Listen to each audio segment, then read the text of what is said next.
Participación que han tenido hasta el minuto acá en la universidad, donde vamos a sortear el día de mañana, en la última clase magistral, 20 cupos para 2 personas para ir a visitar Zubel este próximo sábado. ¿Ya? Ese es el regalito que tenemos y va a ser sorteado. Lo único que sí, estimados y estimadas, que solamente hasta los 70 años pueden subir a Zubel, ¿ya? Es por tema de salud, ya que recordemos que está sobre el nivel del mar y puede generar alguna complicación en términos cardíacos. Ya, esa es la segunda información. Tercera información. Recuerden que también todas las noches tenemos las tertulias, las noches artísticas. Anoche tuvimos la del roto chileno que estuvo sensacional. Hoy continuamos con una gran voz femenina, que es Carolina Soto, una gran cantante, si no la ubican ustedes para recordar un poco, partió en el programa Rojo y ha sido reconocida a nivel nacional e internacional, rancagüina de tomo y lomo, y va a estar hoy en la noche también acá en nuestro parque de la Casa de la Cultura. Y también va a estar el gran coro gospel, para que lo dejamos todos gratamente invitados. ¿Hay alguien que no ubica el coro gospel acá? ¿Todos lo han escuchado, no? ¿Todos? Bueno, es la temática maravillosa, que es como estos coros que uno ve en las películas allá en Estados Unidos, que son bien prendidos y con unas voces maravillosas. Y así toda la semana vamos a tener la noche del jazz, la noche del bolero, y el día viernes, a los amantes de la salsa y de la cumbia, tenemos el gran cierre donde lo dejamos a todos gratamente invitados. Esa es la información. Ahora sí nos vamos entonces de lleno. Los invitamos a que se pongan cómodos porque a continuación vamos a tener una gran expositora, como lo dije hace un par de minutos atrás. Ella es Esther Kaufman, viene desde Argentina. Tengo la dicha de conocerla hace varios años, ha estado junto a nosotros compartiendo todos los conocimientos que ella tiene. Parte de su currículo, porque es bastante extenso, se los voy a resumir comentándoles que ella es abogada de la Universidad de Buenos Aires, magíster en Ciencias Sociales, experta universitaria en posgrado de Planificación y Gestión de Proyectos de Cooperación para el desarrollo de los ámbitos de educación, ciencia y cultura.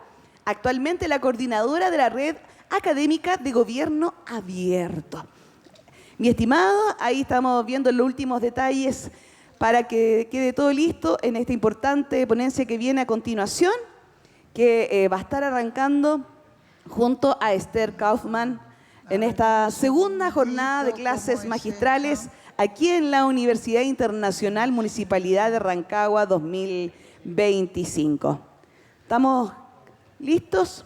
Un segundito que quiero encontrar. Ningún problema. El PowerPoint, discúlpenme. Búsquelo nomás. Ningún inconveniente. Ahí para que estemos listas. No, lo que pasa es que voy a necesitar conectarme. No, serían ricos.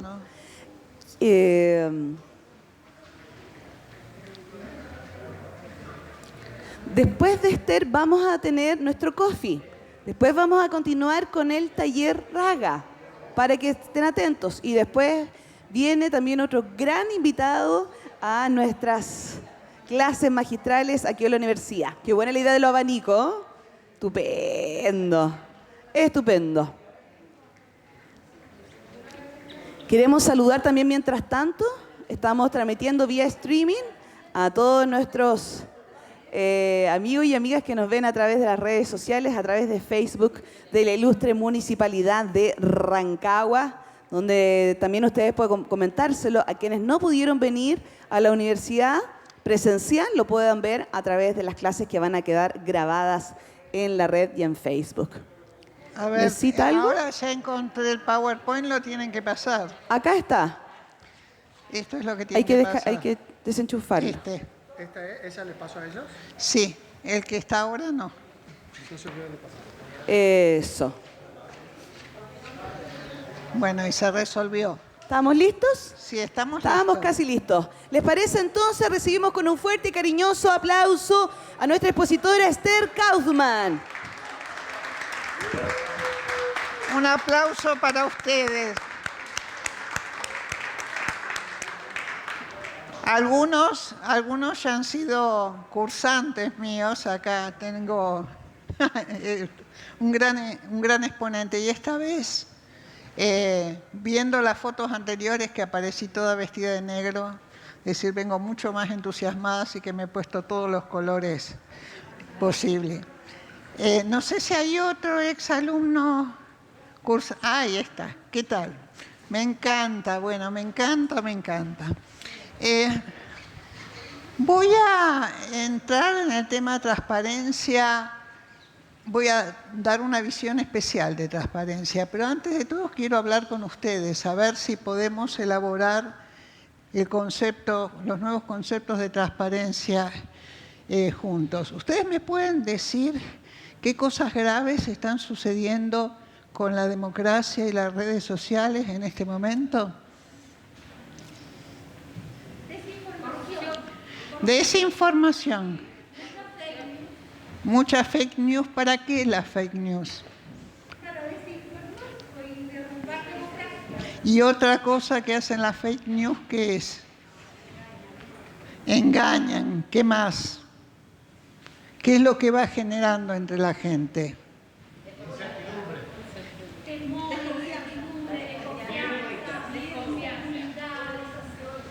¿Qué pasa con los distintos grupos? Es decir, ¿cómo? Se van polarizando.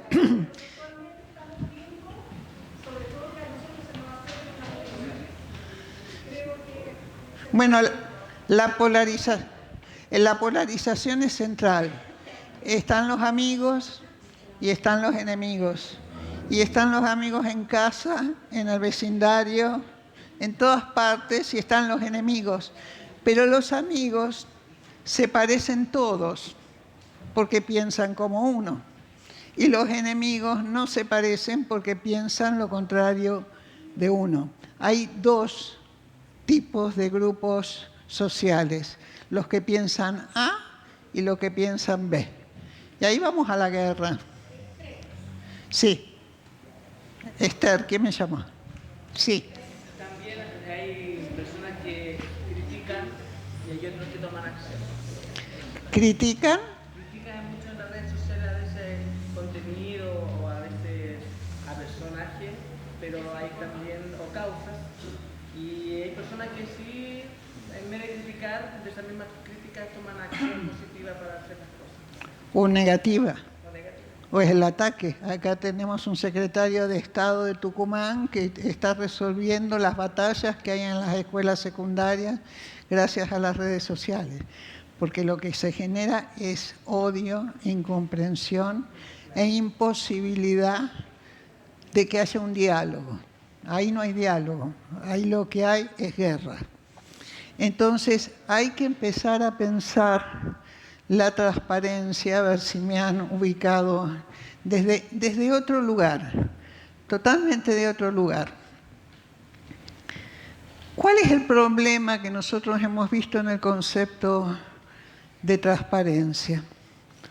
Que cada vez que no se distinguen los distintos perfiles sociales y se arman grandes grupos como los amigos o enemigos o un grupo gigante que son los ciudadanos que no tienen ninguna caracterización, entonces lo que sucede ahí es que la gente no ve cómo son los otros, no aprenden cómo son los otros. Aprenden solamente o los ciudadanos, entonces el gobierno lo que hace es dar transparencia a todo el mundo sin importarle si le interesa, no le interesa, la pertinencia de lo que está dando, no pregunta, porque el problema es que los otros diferentes no existen. Y por el otro, y por el otro lado, bueno, ahí quedan conformes. Sin embargo, nosotros tenemos que reconocer que vivimos en sociedades que son múltiples. Cada grupo tiene sus propios intereses. Es decir, eso de que hay un ciudadano abstracto a quien hay que darle información, bueno, está bien, hay mucha gente que puede, según la ley, querer saber cómo se usan los recursos, el presupuesto, etc. Pero ¿a cuánta gente le interesa esto? Porque el tema de la transparencia debe garantizar que puedan quienes acceder a la transparencia. Todos. Ahora, para que accedan todos, aquí está el problema de que si no hay una individualización de grupos específicos, no van a poder acceder todos. Van a poder acceder quienes pueden leer un presupuesto o quienes pueden manejar un lenguaje de abogados o, y esto también es un grave error que está ocurriendo, empieza a parecer que la manera de resolver ese problema es desarrollando un lenguaje claro. Se habla de lenguaje claro. ¿Quién piensa cuando el lenguaje es claro? ¿Quién lo piensa? ¿Quién decide que lo que se divulga es un lenguaje claro? ¿A quién le preguntan? A nadie. Entonces está el funcionario que dice, bueno, vamos a pensar cómo hago más fácil las cosas. Y realmente, digamos, estamos encerrados es decir, en situaciones donde los otros no existen. Entonces, porque el lenguaje claro es lenguaje claro ¿para quién? ¿Para quién es el lenguaje claro? ¿Para un analfabeta que no sabe ni siquiera acceder a Internet o que no maneja bien el celular o que le tiene terror a los trámites porque se pone delante de un funcionario temblando de miedo? Es decir, ¿cuál es el lenguaje claro para ese tipo de gente? ¿Cuál es el lenguaje claro para mí? Yo soy abogada. Es decir, a mí no me vengan con simplificar las cosas, yo puedo entender una ley. Entonces, mi lenguaje claro es el texto de la ley. No es que alguien me lo haga fácil. Para otras personas puede no ser eso. Entonces, lo importante aquí, sobre todo por el tema de la reducción con la polarización, que hay un grupo A y un grupo B, es que empecemos a pensar que hay miles de grupos y que lo que tenemos que hacer para que la transparencia sea universal es hacer que todos esos miles de grupos reciban la información. Y si no reciben la información y solo nos quedamos con lo que el gobierno quiere informar, estamos teniendo una política de exclusión de un montón de grupos sociales. Ahí ya no hay nada universal. Entonces, gobierno abierto para unos pocos. Y por eso, ¿cuántos? Bueno, ahora ustedes saben lo que es gobierno abierto porque los debemos haber vuelto locos con el término. Pero es un término que realmente no tiene popularidad. Porque ha llegado a muy escasos grupos sociales precisamente por eso. Porque no se distingue cómo es la ciudadanía, porque no son capaces de entender que la democracia se genera con diálogos entre distintos. Entonces, ¿qué significa diálogos entre distintos? Que hay que identificar qué son distintos, en qué son distintos, y qué es lo que precisan, cómo comunican, etc. Entonces, yo estoy muy enojada con la primera generación del término transparencia. Me parece fantástico que haya una ley, que haya un consejo de transparencia, que los funcionarios informen, que algunos, muy pocos, lean los informes, que los periodistas y el resto de la gente, ¿qué hace con la información que necesita? ¿Dónde hace? Porque eso es información solo por la oferta que se le ocurre al gobierno dar. En esas uno es muy exigente, pero bueno, ya que nos empezamos a pedir, pidamos todo lo que podamos. A ver, ¿cómo hago con esto?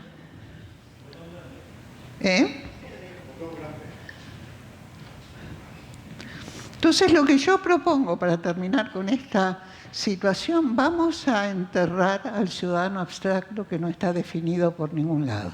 Cuando dicen que hay que informar a la ciudadanía, basta.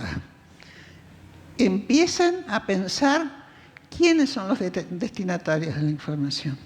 Porque en esto están comprometidos cada uno de ustedes. Cada uno de ustedes pueden ser un grupo con necesidades específicas. Yo me acuerdo que la otra vez que vine había todo un problema Es decir, con el reciclado, creo que de la basura, no era lo que el gobierno había pensado que ustedes querían desarrollar. Ustedes tienen que establecer qué es lo que quieren.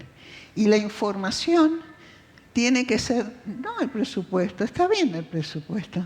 Lo que tienen que dar como información es precisamente lo que va a ayudarlos a dar una respuesta al problema que tienen.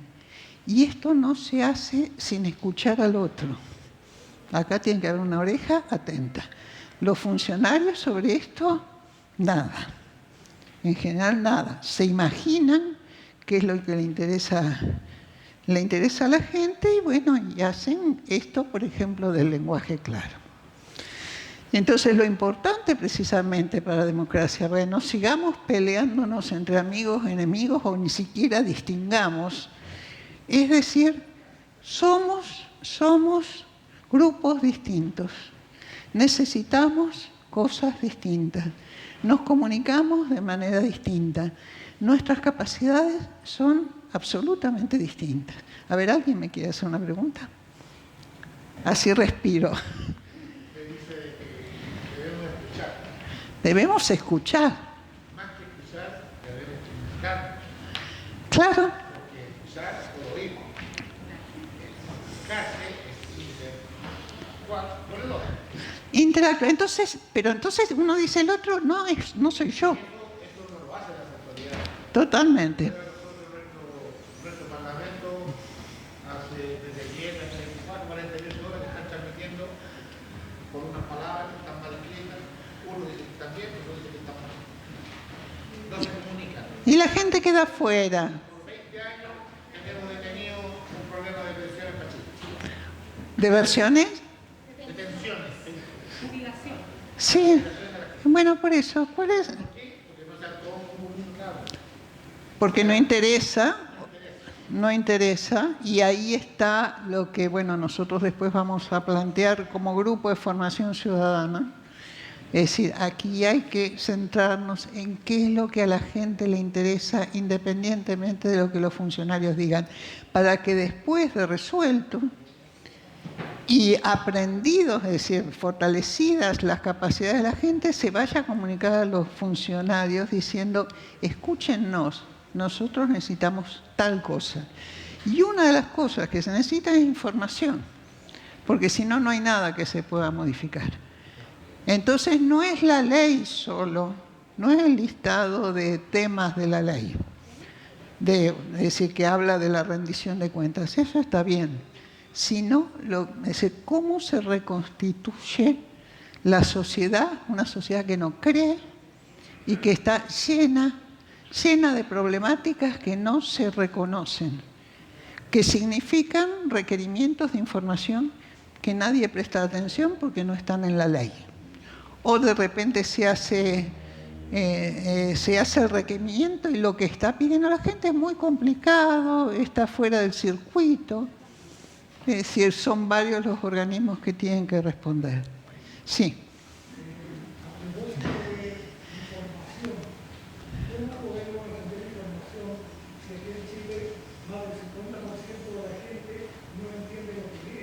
Bueno, ahí estamos, ahí precisamente estamos. Justamente yo iba a tomar como ejemplo mujeres indígenas que ni siquiera saben manejar el español, es decir, como el caso extremo, que no tienen acceso a la tecnología o con el celular, no sé, pueden llamar a un familiar, pero no pueden hacer un trámite. Entonces, aquí hay una necesidad de igualar las oportunidades de la gente, de restituir la democracia que se está rompiendo en mil pedazos. En mil pedazos. Esto de las redes sociales no los vamos a sacar de encima. Lo que tenemos con las redes sociales es odio, más odio, más odio, más odio. Están los buenos y los malos. Y lo que yo estoy proponiendo acá, y Gobierno Abierto propone, es que la gente es muy distinta. Que uno no puede inventar a la gente, que uno tiene que escuchar, tiene que dialogar, tiene que tratar de entender y tiene que igualar las oportunidades de posibilidades de intervención. Bueno, vamos a ver, vamos a avanzar. Esto lo había usado también la otra vez.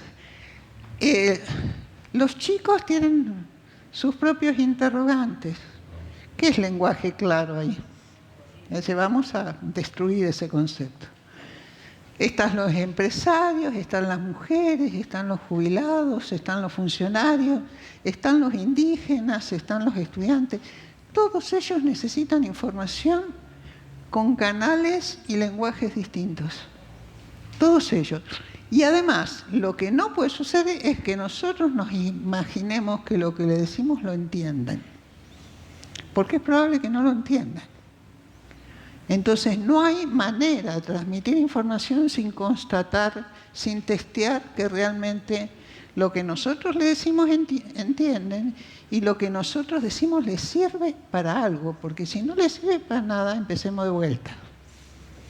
Porque la cuestión es, la transparencia es para generar participación, para que la ciudadanía, los distintos grupos ciudadanos tengan más poder. Si no es para eso, bueno, la transparencia sirve para mucho menos de lo que nosotros nos hemos planteado. Y ahí se supone, y esto tiene que ver con el oír, con el conversar, y ustedes saben las lógicas del teléfono roto. Uno dice tal cosa, piensa que el otro entiende, y no entendió nada. Nos pasamos peleando entre nosotros porque no nos entendemos, porque no estamos viendo, constatando realmente que lo que decimos se transmita. Realmente, sí, a ver.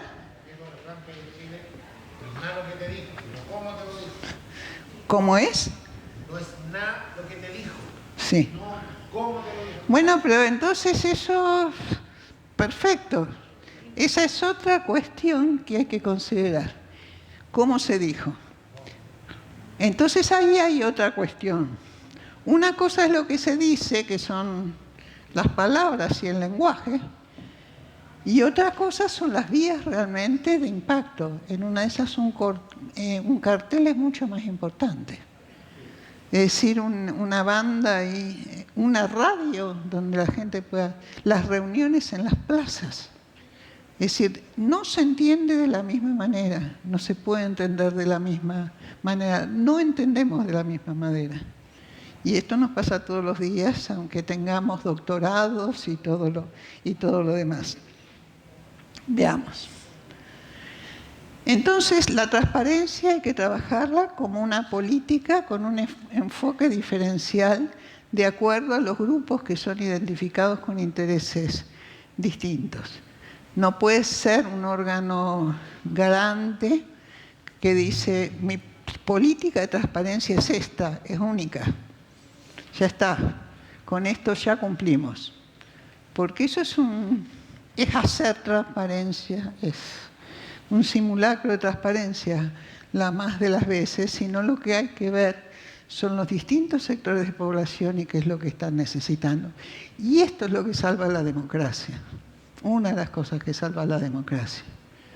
Esto es lo que nos salva también de las redes sociales, que nos impulsan a simplificar al otro.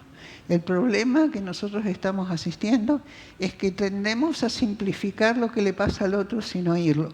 Esto es lo que tenemos que empezar a revertir. Y esto es con diálogo, esto es charlando, esto conociéndonos, esto es con investigaciones académicas, sobre todo, segmentando ciudadanos, viendo las características, identificando qué es lo que está requiriendo cada uno, no adivinando. Acá no hay nada para adivinar.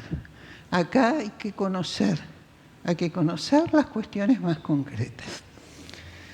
A ver.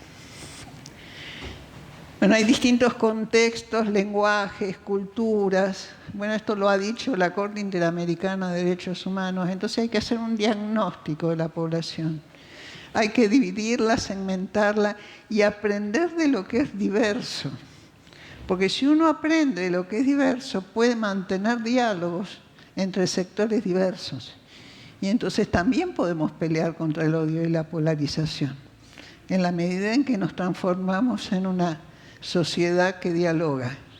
Yo creo que las cosas están tan graves que si no empezamos a plantearnos, aunque sea estas cuestiones de mínimo, es decir, la situación puede llegar a ser catastrófica. Ya tenemos guerras, tenemos enfrentamientos que son realmente muy complicados y no hay sociedad que se salve.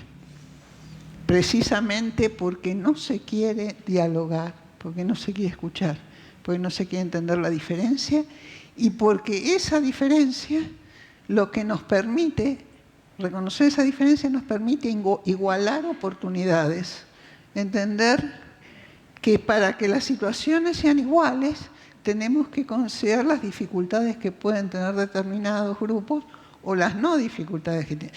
Es decir, un sector que no maneja el castellano, hay muchos sectores indígenas, bueno, los esfuerzos para que tengan el acceso a la información, el mismo acceso a la información que tienen ustedes es distinto, es una política distinta.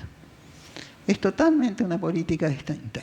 Y mientras no se hace ese esfuerzo, y que lo tienen que hacer los funcionarios, vamos a seguir insistiendo en la comunicación, en la información y en el acceso a la información, manteniendo una sociedad desigual, con una capacidad muy diferenciada para entender sus derechos y ejercer sus derechos. A ver. Bueno, acá estamos también con más falta, todo, es decir, con la variedad. La variedad. Estas son todas mujeres. No, acá está Felipito, me parece. Bueno, nosotros hasta ahora han estado viendo que hay distintos tipos de transparencia. Está la transparencia que determina la ley, que es un listado de requerimientos que los gobiernos tienen que publicar, porque es información pública, por ejemplo, la presupuestal. Está la transparencia pasiva o reactiva, que son los pedidos que la gente hace para obtener información. Que aquí también se plantea el problema. ¿Qué pasa cuando alguien no tiene capacidades para realmente interactuar y pedir información? Es decir, hay una serie de desarrollos que considera la situación específica de quien está pidiendo la información, como por ejemplo en el Yucatán, donde la gente va y pide la información en maya, y le contestan en maya, y archivan la información en maya. Entonces uno puede decir, bueno, este derecho de acceso a la información funciona.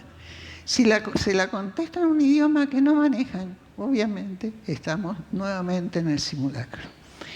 Por el otro lado, hay transparencias de segunda generación, que es lo que yo estoy planteando, que es focalizada, viendo las diferencias entre grupos, identificando, poniendo en foco precisamente en esas diferencias, investigando esos grupos, qué es lo que necesitan y cómo suelen comunicarse. En esas se suelen comunicar encontrándose en una plaza los domingos y conversando o teniendo programas de radio, etc. Bueno, esa transparencia es muy difícil de gestionar porque no es lo que el gobierno tiene preparado en sus anaqueles. Es lo que la gente quiere y esa información no la tiene preparada. Y en una de esas, esa información puede no ser pública. En el COVID, ¿cuántos sectores aportaban información? ¿Era el gobierno nada más? ¿Cuántos otros? ¿Cómo? Los médicos, los laboratorios, los barrios. No era información solo pública, pero lo que se resaltaba ahí era que era la información que la gente necesitaba. Es decir, y el problema ahí es que después son los gobiernos que tienen que tomar esa información y ver si es verídica, porque no pueden publicar cualquier cosa, no puede venir un laboratorio y sacar una vacuna si es que no lo constata. Entonces es un trabajo enorme. Entonces allí lo que aparece, estas nuevas transparencias, está focalizada y colaborativa entre distintos sectores.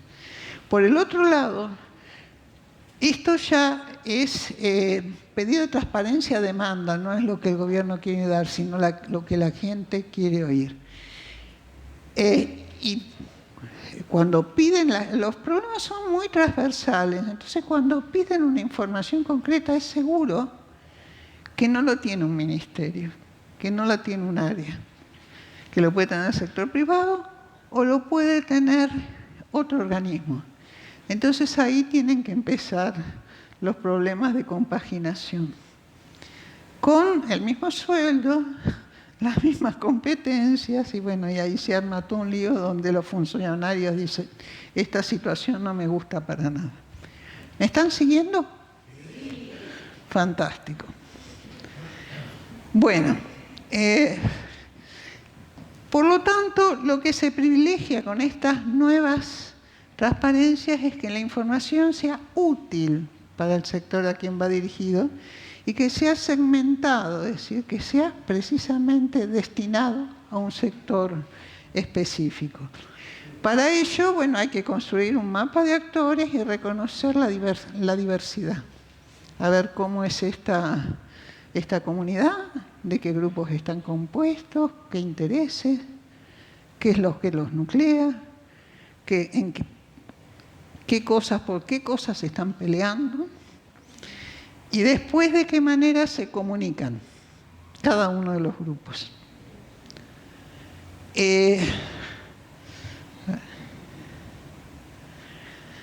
Porque además la información que se obtiene de esa manera supone que la gente toma la información y esa información la tiene que enriquecer, le tiene que dar conocimiento, la tiene que posicionar mejor. No es algo que se lee y se olvida, sino que realmente lo pone en un mejor lugar. Entonces esa información tiene que tener una calidad de realmente ser útil y pertinente a la gente que lo está recibiendo. ¿Me pueden interrumpir en cualquier momento? A ver, ¿alguien me quiere decir algo? A ver. Lo que pasa es que la transparencia activa que usted mencionó antes me llamó mucho la atención cuando muchas veces no hay transparencia en el tema, por ejemplo, que siempre se repite acá, no solamente acá en este país, sino en varios países, del tema de las votaciones, un poco de políticas. Cuando nos asignan como vocal de mesa, claro, hay una mejor transparencia de los dinero, de ingresos, pero no hay una transparencia de las personas cuando la eligen, porque muchas veces se han elegido personas que ya no están vivas para ser vocal de mesa. Bueno, ya podés armar un grupo de gente preocupada de cuáles son las condiciones para ser vocal de mesa.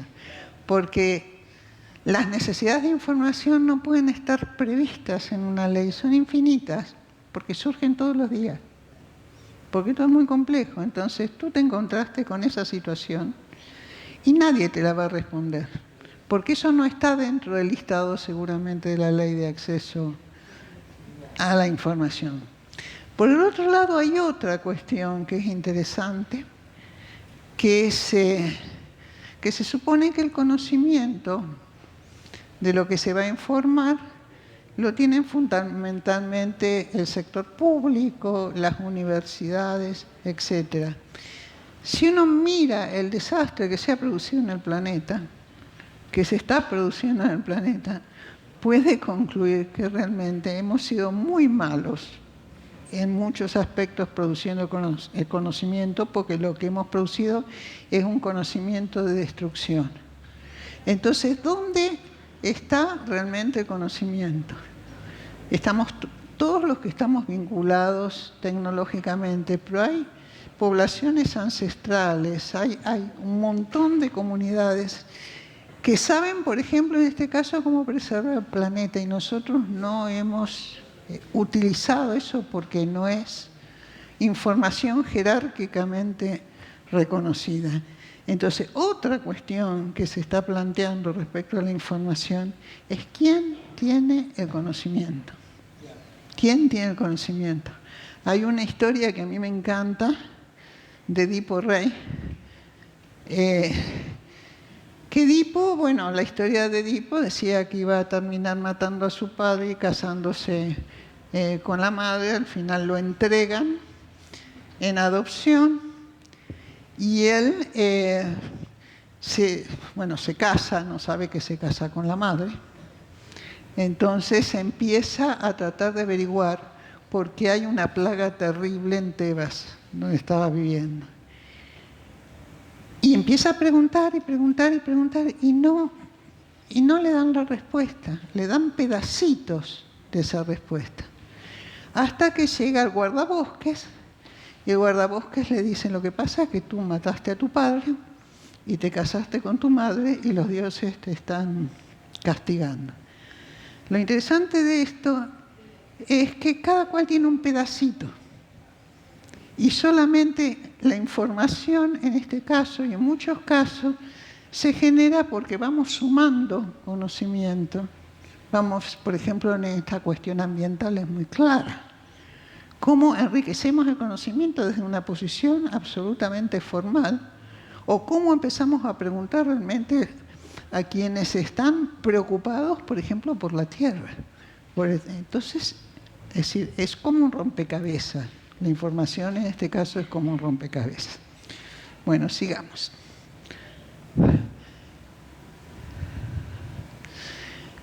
Entonces, el conocimiento social está segmentado, como en esta historia de Edipo, y vamos a ver como ejemplo las mujeres en el acceso a la información y en la apropiación. Yo investigué algunos casos y publiqué respecto a lo que pasa en Centroamérica y en México, como para ver realmente que no todos tenemos acceso a la tecnología, que si tenemos acceso en una de esas no sabemos usarlo, que en una de esas somos analfabetos, que en una de esas vivimos en poblaciones rurales, que en una de esas nos cuesta enormemente, digo, no sé a ustedes, a veces a mí hacer un trámite por internet me resulta absolutamente imposible. Y es por mi edad, qué sé yo, en una de esas a los 15, 20 años, pero realmente no estamos registrando las dificultades. Bueno, aquí entro en el problema de las mujeres, más específicamente, y lo tomo como ejemplo, y mujeres específicas que conforman grupos así sectoriales. Como un ejemplo para ver realmente que lo que no tenemos que hacer es igualar todas las situaciones. Es decir, en el caso de las mujeres, sobre todo las muy vulnerables, hay una brecha frente a lo tecnológico, ¿no? Entonces, porque además lo que hay es una percepción de que la apropiación tecnológica es un ámbito masculino. Entonces ahí las mujeres quedamos totalmente... A mí me pasa, es decir, en una de esas yo tengo que pedirle a mis hijos que me resuelvan las cosas porque frente a un problema no lo sé resolver. Hay escasas posibilidades de acceder a la tecnología y empoderarse, sobre todo mujeres y niñas indígenas. Hay escasas posibilidades en estas mujeres de acceder al mercado laboral. Hay dificultades geográficas y económicas para acceder a los servicios de salud, de educación, al acceso a programas y servicios sociales. Hay altas tasas de analfabetismo, escasa participación en el proceso político y marginación social, y una dominación estructural que genera actos de violencia impresionantes. ¿Podemos decir frente a estas situaciones que estamos frente a situaciones de similaridad respecto a otros sectores de la sociedad? Bueno, aquí hay una serie de recomendaciones, esto es de la Corte Interamericana de Derechos Humanos, que lo que plantea es la necesidad, y esto tiene mucho que ver del sector académico, que hay que generar estadísticas, que hay que hacer investigaciones sobre precisamente poblaciones vulnerables y poblaciones no vulnerables, porque si no, de otro modo lo que estamos es operando sobre situaciones absolutamente abstractas sin resolver nada. Y por el otro lado, en todos los casos debe haber una erradicación de la discriminación institucional y generación de nuevas competencias con el sector público. Esto es dificilísimo, porque una cosa es decir, bueno, ustedes tienen que atender estas situaciones, y otra cosa es decir, aprendan a dialogar. Eso parece una situación imposible, porque no hay ninguna predisposición. Ahí tiene que haber un cambio cultural grande, que en realidad nosotros como grupo de formación ciudadana pensamos que hay que empezar desde niños, desde adolescentes, y cuando ya son funcionarios yo creo que realmente perdieron. Hay que ver el tema del cambio, el cambio de actitudes de otra manera, mucho más desde el inicio. Y sobre eso vamos a hablar en el taller. El tema de los idiomas, la discriminación lingüística que significa hablar en castellano cuando la gente no domina el castellano, violando el acervo cultural de las comunidades. Por el otro lado, no hay una política de preservación de estos idiomas, se van perdiendo y la gente va perdiendo también las posibilidades de habla, de comunicación. No hay traductores. Por otro lado, creo que ya lo había comentado, empieza a haber acciones de la justicia que la gente ya no sabe de qué se trata. Mujeres que las detienen y sigue todo el proceso y no tienen idea por qué. No entienden cuál es el delito que cometen. Nadie les explica. Es decir, nadie les explica de una manera que entiendan. Entonces, toda esta situación lo que genera es una desigualdad sobre la que nosotros no podemos hablar de los derechos de transparencia, de los derechos de participación, si no tomamos todos estos asuntos con más fuerza.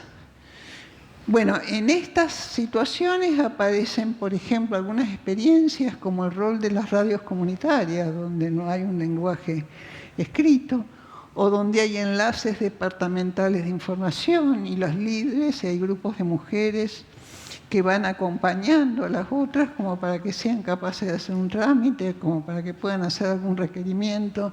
Es decir, aquí tiene que haber una mediación de las propias comunidades. Es decir, no es solamente decir acceso a la información, los derechos son todos iguales. Si no existe esta ayuda, no existe ninguna posibilidad realmente de emparejar las situaciones, los derechos. Por ejemplo, estos enlaces las ayudan con ejercicios prácticos de acceso, asisten para verificar que ellas reciben y utilizan la información, las acompañan a las instituciones en caso de amenaza y riesgo. Acá tenemos a Carlos Gutiérrez, que trabaja en Colombia en situaciones de alta conflictividad y que tienen que preservar precisamente la situación de inmensa violencia a la que está sometida la población y asegurar que realmente puedan hacer ejercicio de sus derechos, cómo enfrentan los obstáculos, además cómo las organizaciones de la sociedad civil pueden estar más preparadas que las autoridades, a quienes todos estos grupos sociales pueden tener bastante resquemor, porque no se sienten obviamente seguras. Acá hay otras experiencias de la Federación Guatemalteca. El caso de la radio es algo especial. La radio no es utilizada por instituciones públicas, entonces las formas de acceso a la información no son las formas oficiales, las formas institucionales. Entonces esto empieza a ser como un entramado donde hay varios sectores que no son los sectores públicos los que garantizan precisamente el acceso a la información. Bueno, esto, es decir, yo puedo seguir la investigación, yo se las puedo acercar. Escribí 2 textos, 2 libros, 2 artículos de libros sobre esta situación. Bueno, yo sobre los órganos garantes, que son los que garantizan el acceso a la información, les comenté lo de Yucatán, que permiten la entrega o el pedido en la lengua original, y que además incentivan diálogos de transparencia con grupos en situación de vulnerabilidad. Bueno, generaron un programa radial en lengua maya, descentralizaron los servicios al interior de Yucatán con servidores públicos que hablan el idioma original, trabajan con los comisarios municipales que son mayaparlantes. Se generó una campaña nosotras con información sobre el derecho a la información pública para las mujeres y en lengua maya. Se creó, esto es un ejemplo, ¿no?, una línea de atención en maya Hay un proyecto Líderes para la Transparencia para identificar las necesidades propias y además están generando una red de líderes de transparencia. Ven que la transparencia, esto de combinar lo colectivo y lo distinto, genera múltiples obligaciones, múltiples posibilidades que tienen que ser pensadas, ¿no es cierto? Aquí tiene además que existir métodos para gestionar lo diverso. Y en ese sentido, Colombia ha desarrollado unas guías extraordinarias como para que se trabaje precisamente este tema. Primero hay que proceder a la caracterización de cada grupo para ver de qué manera se generan protocolos como para satisfacer las necesidades de información. Se tienen que generar indicadores, bueno, esto ya es una cosa un poco más complicada, pero se los quería mostrar. Bueno, esto es en definitiva un ejemplo. Tomé esto de las mujeres, pero en realidad mujeres indígenas, como para que tengamos un registro de algo diferente. Pero si nos miramos como comunidad, nos vamos a dar cuenta que nosotros somos diferentes, conformamos grupos diferentes, no tan diferentes, pero tenemos las mismas, deberíamos tener las mismas posibilidades de igualar nuestras oportunidades. Bueno, no sé, me encantaría que me preguntaran cosas. Sí, aquí estamos, exacto. Vamos a compartir, permiso, vamos a compartir el micrófono para consultas, dudas y por supuesto un aplauso para Esther que está junto a nosotros a esta hora de la tarde.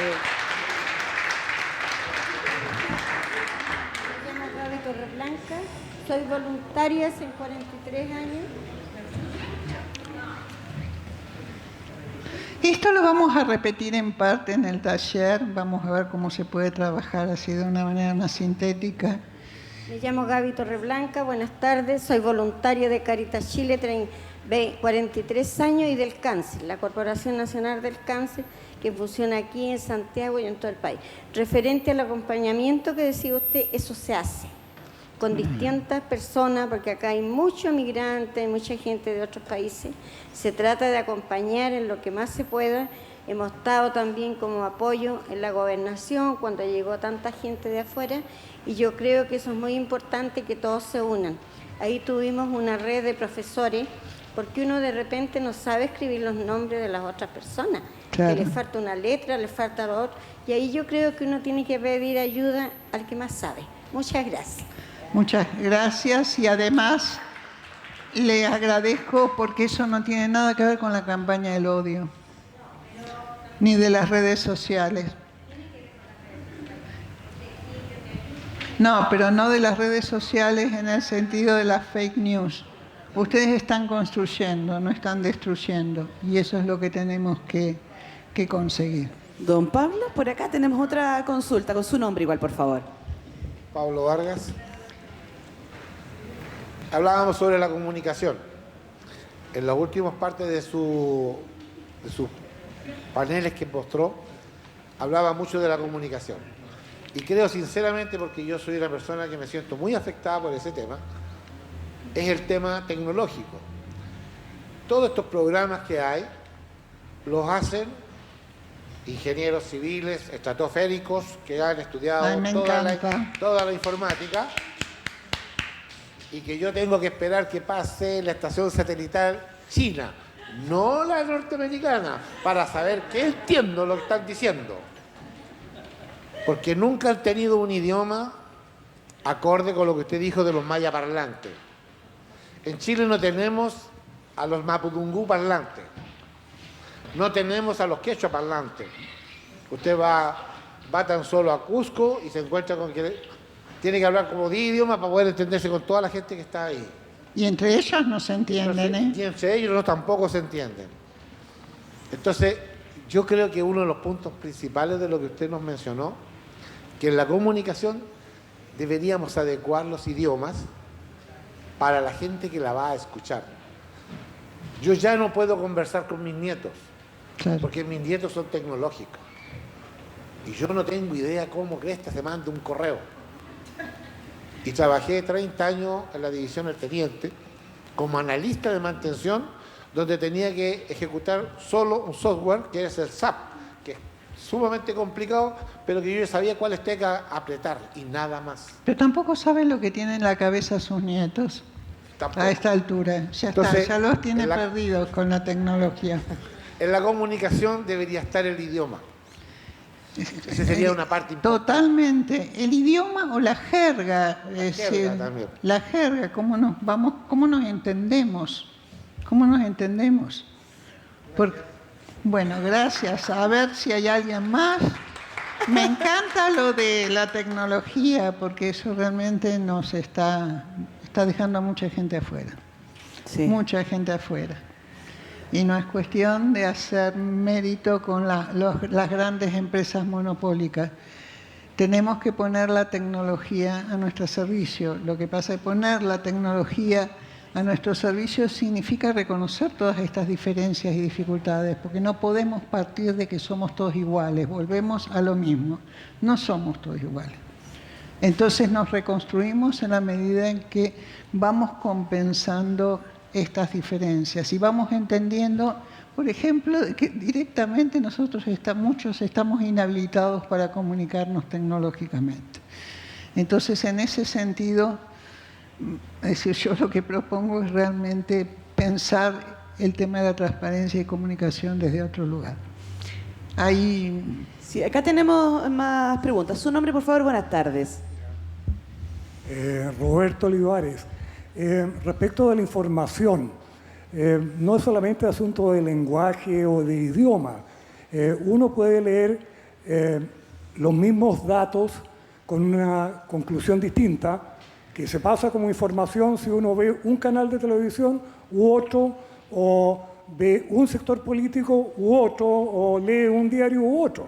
O sea, el manejo de la información se puede hacer en cualquier lenguaje, en cualquier idioma, y aplicar, no sé, un pensamiento ideológico para el análisis de datos. El odio. Que además, a propósito del odio y de la fake news, yo creo que falta ver el tema de las cancelaciones, porque también hay sectores que se estiman con una verdad poco menos que absoluta, que cuando uno los cuestiona, queda como el canalla, como la persona que debe ser pasada a la hoguera o algo por el estilo. Porque lo que está destruido, es lo que digo desde el principio, es la capacidad de escuchar y de conversar. Uno empieza a no soportar a los que piensan distinto. Y eso es una de las cuestiones que está destruyendo nuestro sistema de convivencia democrático. Entonces, empezar a darse cuenta quién es el otro, que uno no lo puede inventar.